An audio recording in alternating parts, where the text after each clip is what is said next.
Oya jikojifa, oya sikiliza mwamba. Alafu hii dunia mbona sasa hivi inachafuka babu?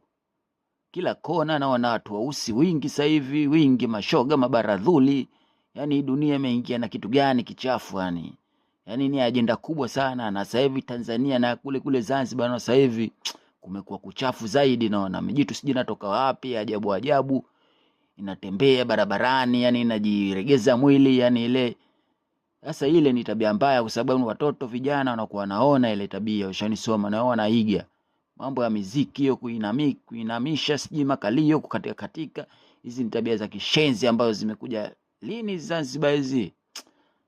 Aoya, kwa nini msiwakamate mkawa mnapiga makwaju bana, au mpiga makwaju walikuwa mashoga masenge uhame, au kama vipi, hata kama wakata mapanga ni fresh tu, ushanisoma. Sababu inakuwa tabia mbaya za kishenzi, jamii inaharibika. Ushafahamu watoto, kwa hiyo wanakuwa wanarisi vitendo vilikuwa vya kishenzi. Ushanisoma. Hapo awali ilikuwa hamna mambo hayo, hata kama mtu kama senge, lakini ile harandi mitaani kama hivyo kajiregeza akitembea tembea kapunga mkono kama mwanamke. Yaani mtu anaenda na mbwembwe anamshinda dada yake au mama yake yani. Yaani jana dume zima.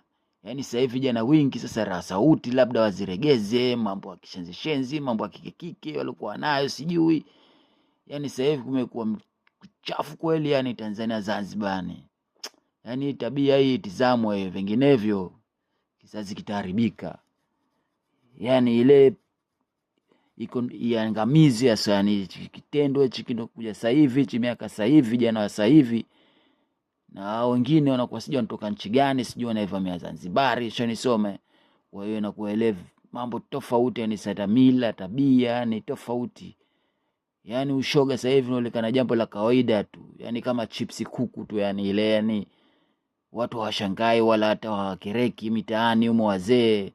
Yani tukwa zao na kuwa karibu nao, yani ile, yani zambi juu yani.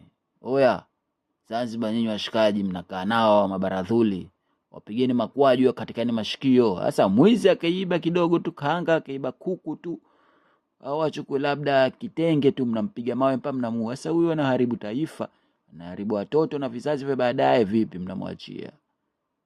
Hao ndio kuwatia moto na kuwapiga makwaju na mapanga, sio? Ndio hivyo, sio? Wanahuzunisha kweli, wanatia hasira sana. Choo.